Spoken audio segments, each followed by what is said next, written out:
Every item in Mobile Legends has their unique abilities. It is up to us whether we use them effectively or not. And for today's video, we're going to show you how all magic items in Mobile Legends work. My name is Brian and this is Yugatech Gaming.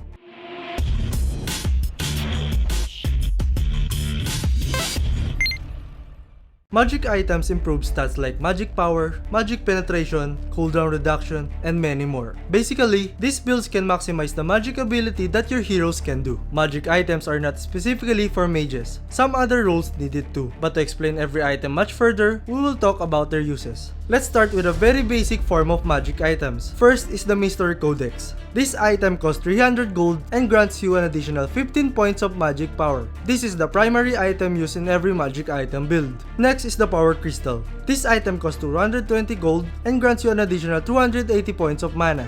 We also have Magic Necklace, which costs 120 gold. This item grants you an additional 10 points of mana regeneration. The Book of Sages. It gives you plus 8 magic points of magic power and an additional 5% cooldown reduction. Book of Sages costs 450 gold. Let's now talk about the upgraded basic magic items. First is the Azure Blade. This item costs 780 gold and grants an additional 25 points of mana regeneration and 5% cooldown reduction. The passive of this item deals 50 points of extra true damage using basic attack after each kill. This has a cooldown of 1.5 seconds. To build this item, you need 2 magic necklaces. Next is the Elegant Gem. This item costs 700 gold and grants you an additional 300 HP and 380 points of mana. The passive of this item grants you 20% of HP and mana regeneration within 2 seconds of leveling up. To build this item, you need 1 Vitality Crystal and 1 Power Crystal. Then, the Mystic Container. This item gives you an additional 15 points of magic power and 10% magic lifesteal. This item is worth 500 gold. To build this, you need 1 Mystery Codex. Next is the Magic Wand. It costs you 820 gold and grants you an additional 45 points of magic power. To build this item, you need 1 Mystery Codex. Next is the Tome of Evil. This item gives you an additional 35 points of magic power, 20 points of mana regeneration, and 8% cooldown reduction. To build this item, you need 1 Book of Sages and 1 Mystery Codex. And lastly, the Exotic Veil. This item costs 600 gold. Exotic Veil grants you an additional 30 points of magic power and 5% movement speed. To build Exotic Veil, you need 1 Mystery Codex. And now, the advanced magic items. First is the Enchanted Talisman. This item is best for mages that use their skills often and consume a lot of mana. This item has a passive that will generate your hero's mana by 10% of the max mana every 10 seconds. These items gives you plus 50 points of magic power, 250 points of health, and 20% cooldown reduction. So if you use heroes like Angela and Diggy that throw a lot of skills and consume a lot of mana, this is the real deal. This will cost you 1,870 gold and the recipe for this item is 1 Tome of Evil, 1 Magic Necklace, and 1 Book of Sages. Second is the Feather of Heaven. This item will give you an additional 65 points of magic power, 30% attack speed, and 5% of movement speed. With those stats, this item is great for heroes that rely on magic damage but also use their normal attacks often. Heroes like Esmeralda and Harit. Your normal attack will also deal an extra 40% of your hero's magic damage. This item will cost you for 2,030 gold and the recipe for this item is 2 attack speed daggers and 1 exotic veil. Next is the Divine Glaive.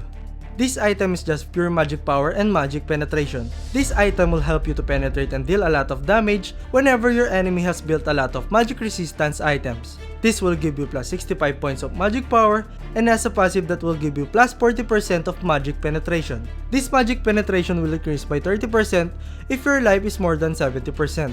This will cost you 1,970 gold and the recipe for this item is just 1 magic wand. Next is the Concentrated Energy. This item is best for mage heroes that are often in front line of the battlefield, which means they always engage and don't just hide behind their tanks. The best example for these are Alice and Guinevere. This item will be a big help for those kind of heroes because the passive of this item will give them plus 25% of magic lifesteal, and every time they kill an enemy, 10% of their HP will be recovered. This also gives an additional 70 points of magic power and 700 points of health. This costs you for 2,020 gold and the recipe for this is 1 Vitality Crystal, 1 Magic Wand, and 1 Mystic Container. Next up is the Glowing Wand. This item will give you plus 75 points of magic power, 400 points of HP, and 5% of movement speed. This item also has a passive that whenever you throw skills at your enemy, they will be burned by 1%, 2%, and 3% of their max HP as magic damage per second. This item will cost you for 2,120 gold, and the recipe for this item is 1 Vitality Crystal, 1 Mystery Codex, and 1 Exotic Veil. Next is the Lightning Truncheon.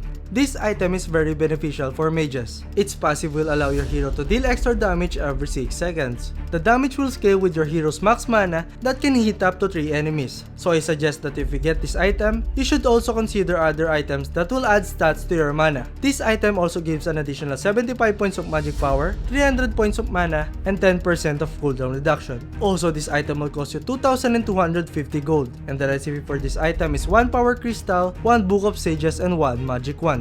Next is the Lightning Truncheon's partner, the Clock of Destiny. This item is best to pair with Lightning Truncheon because this item will give you plus 60 points of magic power, 615 points of health, and the best part is that it will also give you an additional 600 points of mana. But that's not all. It's possible to add 30 points of health and 5 points of magic attack to your stats every second.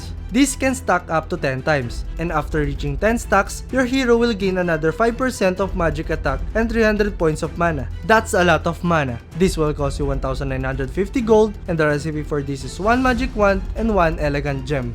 Next is the Fleeting Time. This item focuses more on cooldown reduction. This is a very good item because it has a passive that every time you get a kill or assist, your ultimate skill cooldown will instantly reduce by 30%. Imagine having this item when you use Kaja. We all know that if Kaja uses his Divine Judgment against you, the probability that you will survive is very low. That being said, Kaja can use his ultimate skill more often. This item also gives an additional 70 points of magic power and another 15% of cooldown reduction. This item will cost you 2,050 gold, and the recipe for this item is 1 magic wand and 1 book of sages. Next is the Genius Wand. This will grant you an additional 75 points of magic power and 5% of movement speed. This also has a passive that every time you hit an enemy hero, their magic defense will be reduced by 3 to 10 points that scales to your hero's level that can stack up to 3 times. You also get an additional 15 points of magic penetration. This item will cost you for 2,000 gold. To build it, you need 1 exotic veil and 1 magic wand. Next up is the Blood Wings. This item is just pure magic power that will give you plus 150 points of magic power and 500 points of health. It also has a passive that for every magic power that you gain, 1.5 points of health will be added to your hero's HP. This item will cost you for 3,000 gold, and the recipe for this item is 2 magic wands. Next is the Calamity Reaper.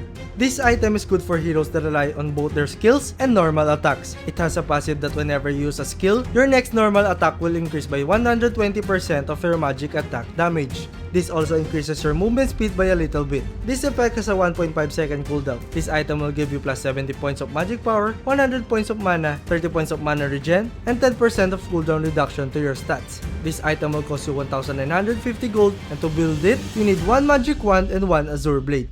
Next up is the Ice Queen Wand. This item will give you an additional 75 points of magic power, 10% of magic lifesteal, 150 points of mana, and 7% of movement speed. It also has a passive that whenever you throw skills at your enemy, they will be slowed by 15% that lasts for 3 seconds, and can stack up to 2 times. So if you use Kimi, you might want to buy this. This will cost you for 2,240 gold, and the recipe for this item is 1 Mystic Container and 1 Magic Wand. Next is the Holy Crystal. This item is also pure magic power. This item will give you plus 100 points of magic power and has a passive that will increase your magic power by 21 to 35% that scales with your hero's level. This item will cost you 2,180 gold, and to build this, you will need 2 magic wands. Next up is the Necklace of Durance. This item is very important because it counters heroes that have great HP regeneration and lifesteal. This is the best one if you are against heroes like Esmeralda and Tamus. This item has a passive that will stop the regenerating effect of the enemy by 50% for 3 seconds whenever you throw skills at them. This also adds 65 points of magic power, 10% cooldown reduction, and 10% magic lifesteal to your stats. This item will cost you 2,110 gold, and you're going to need 1 magic wand, 1 Mystery Codex, and 1 Book of Sages to build this. And lastly, the Winter Truncheon. This item is best if you're prone to being the main target of the enemy heroes. This has an active effect that will freeze your hero upon using it. You can't do anything while frozen, but the good news is that you will be immune to all damage. The effect lasts for 2 seconds and has a cooldown of 100 seconds. This item also adds up 60 points of magic power, 25 points of physical defense, and 400 points of health. It will cost you 1,910 gold, and to build this, you will need 1 leather jerkin and 1 magic wand. And that's it. So guys, make sure to pick the right magic item for the right situation. There are a lot of magic items, so make sure to know about all of them. I hope you learned a lot in this video, and if you did, be sure to leave a like, subscribe to our channel for more content, hit the bell icon so you don't miss any future uploads, and be sure to visit yugatech.com/gaming for more news, tips, and tricks. This has been Brian, and see you again in the next one.